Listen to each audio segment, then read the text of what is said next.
Your wisdom resides in your trauma.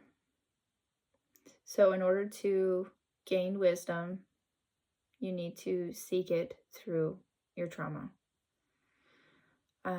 This is a lesson that I have learned recently. If it resonates with you, beautiful. If not, maybe it's not your time yet. Maybe it already has been your time. I don't know. Anyways, I want to talk about this for a minute. So, I believe that the body keeps score. I've read books on this. I understand this to be true in my own experience. And I have worked very hard to combat the traumas that I have faced in my life. And I want to give a couple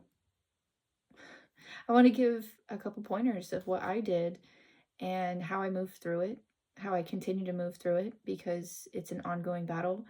I don't think anyone is fully healed from the things that happened to them, but we definitely can move forward and progress, be better people, work on ourselves, help others. Most importantly, help others, But before we can help others, we have to help ourselves. So I'm going to tell you a couple things that I did. First thing, getting educated about trauma and how it affects the brain. Knowing that physical illness is connected with trauma. Sometimes physical illness, I believe, can be connected with generational trauma as well. I think it could be past beliefs and ways of teaching by our parents, limiting beliefs.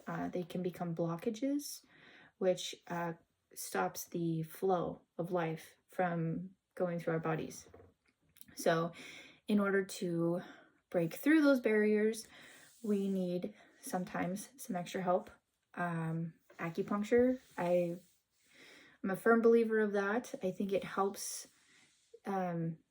bring us back to a state of regulation. The vagus nerve, all of that stuff. Acupuncture is perfect for that. And if you have physical symptoms from your trauma, it can also be a way to treat that.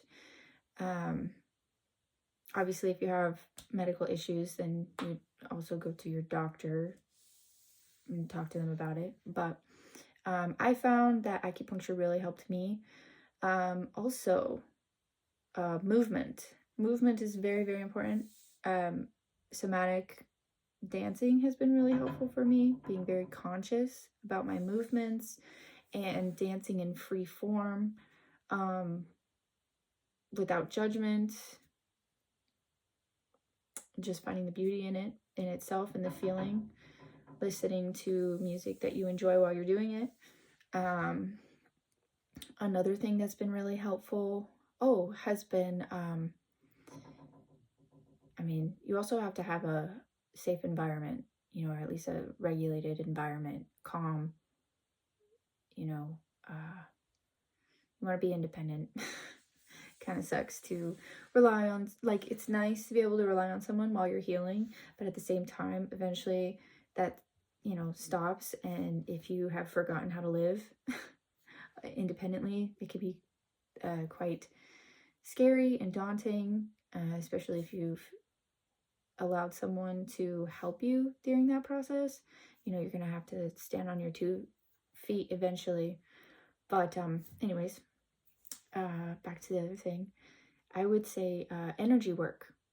That is super, super duper important. Energy work. There are people out there that can clear these blockages. I don't know how they do it. I have had work done in the past, and they helped me more than a physical acupuncturist has. And I've gone to many acupuncturists for long periods of time. So 8 months or more, at a time. And yeah, these energy workers, if you can find a good one that's honest, that's straightforward, and that is really trying to help people, that can do wonders. It's almost like a therapy session. I've also done therapy, okay? I did that way in the beginning, and it helped. However, there was some things that I couldn't break through with my therapist. I tried other ones, couldn't break through, because I'd end up spending the entire session talking about my traumas, talking about myself, and never actually getting to the root of the problem.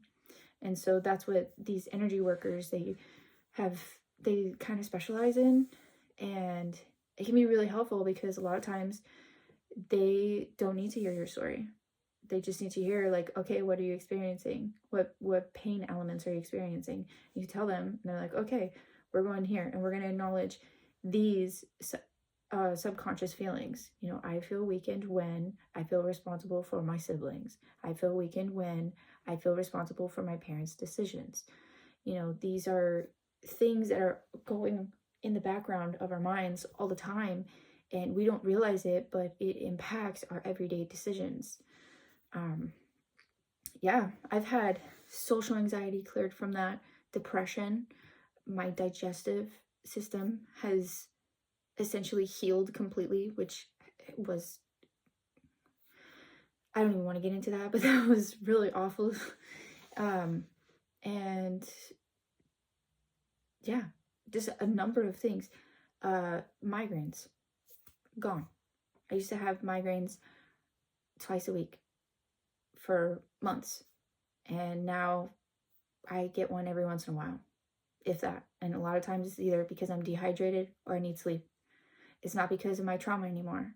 It's not because my amygdala is getting, fired off, and it's thinking that I'm in a threatful situation when I'm not. I feel safe when I'm by myself. I'm okay.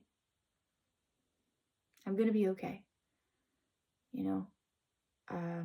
I have a better outlook on my future. All of that with energy work. Like, if you believe in it, go for it. I say try it. Some people are a little on the more expensive side, but you only need an energy worker like once a month. That's what I did. I went to him once a month since January, and I have seen so much growth in myself. I have had relief in so many different ways. I could get into it if anybody has questions, but and I can connect you with the person. They're 3 weeks out for the most part, and it's a Zoom call. You don't talk about your trauma. You don't talk about nothing. He will know. They'll just say, oh, you must be did you experience this in your lifetime? Or did somebody in your family line experience this? Oh, yeah? Oh, well, then there it is. Let's clear it. An hour goes by. You're a new person. You wake up and, you just try to eat right and stuff, and it clears, and it's amazing. So just do it. What are you waiting for? Anyways, these are things that I've done, so it may not work for everyone, but I'm an INFP. I am a personality trait, Myers-Briggs personality trait. 9-wing-1. I've got PTSD, ADHD. Yeah. Anyways, so that's my take. So yeah.